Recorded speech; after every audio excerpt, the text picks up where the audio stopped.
Bonjour à tous, bienvenue sur Mathessa, ma chaîne de maths pour dédramatiser, pour ne rien manquer des publications quotidiennes.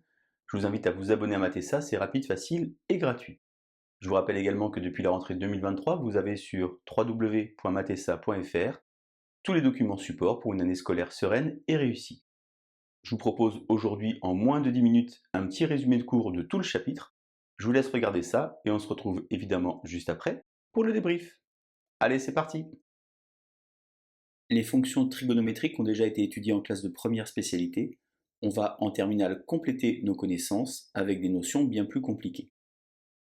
On commence évidemment avec quelques rappels de première.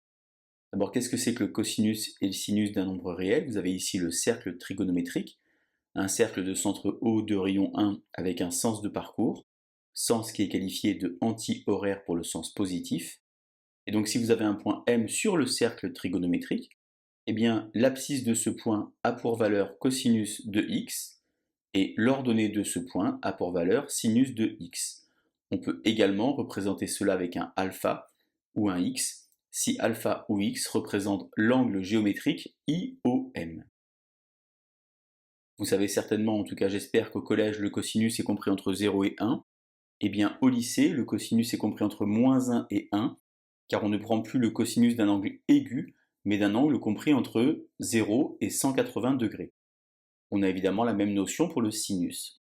Et il y a bien entendu la relation fondamentale de la trigonométrie, qui consiste à dire que cosinus carré x plus sinus carré x égale 1, ce n'est ni plus ni moins que le théorème de Pythagore dans le triangle OMH, où H est le projeté orthogonal de M sur OI.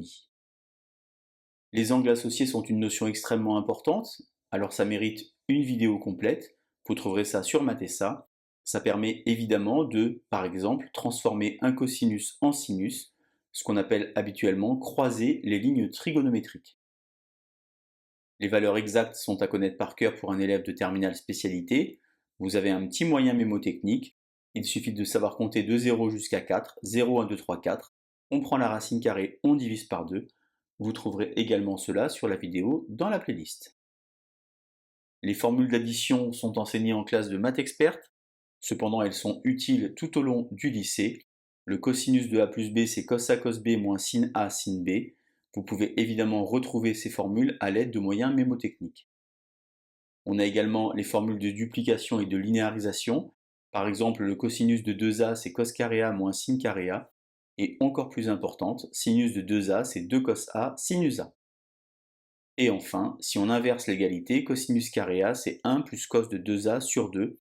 Toutes ces formules sont à retrouver assez simplement à l'aide de la relation fondamentale de la trigonométrie et des formules d'addition.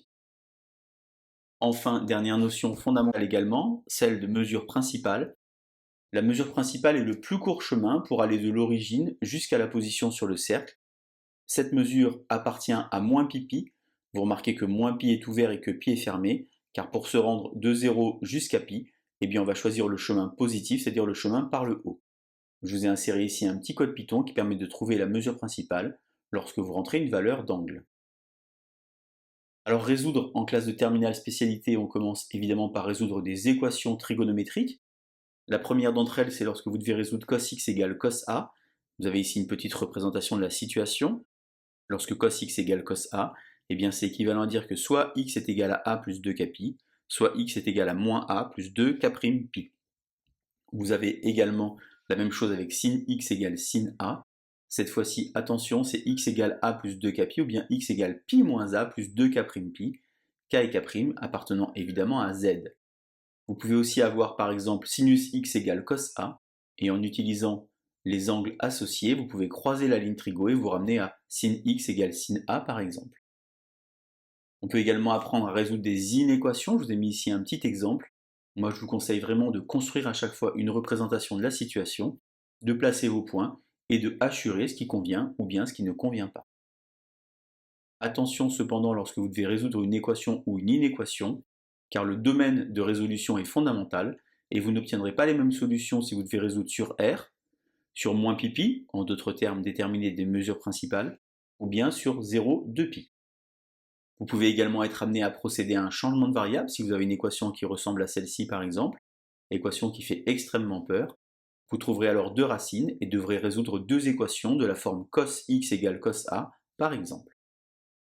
On passe maintenant aux fonctions trigonométriques. Alors d'abord, une limite importante. On apprend que la limite de sinus h sur h lorsque h tend vers 0 est égale à 1. Alors on a tendance à penser que ceci est le nombre dérivé. Pour pouvoir déterminer cette limite, il faut utiliser des notions géométriques.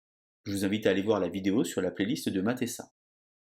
Pourquoi? Car sinus h sur h est utilisé pour déterminer la dérivée du sinus, et la dérivée du sinus c'est cosinus, et c'est pas un miracle, ça vient évidemment de formules mathématiques, et notamment des formules d'addition cos a plus b dont on a parlé tout à l'heure. La dérivée du cosinus c'est moins sinus x, ici également ce n'est pas un miracle, ça provient maintenant de la formule avec les angles associés, puisque sinus x est égal à cos pi sur 2 moins x, et on peut alors dériver une fonction composée. On peut justement composer par une fonction affine avec la dérivée de sinus ax plus b.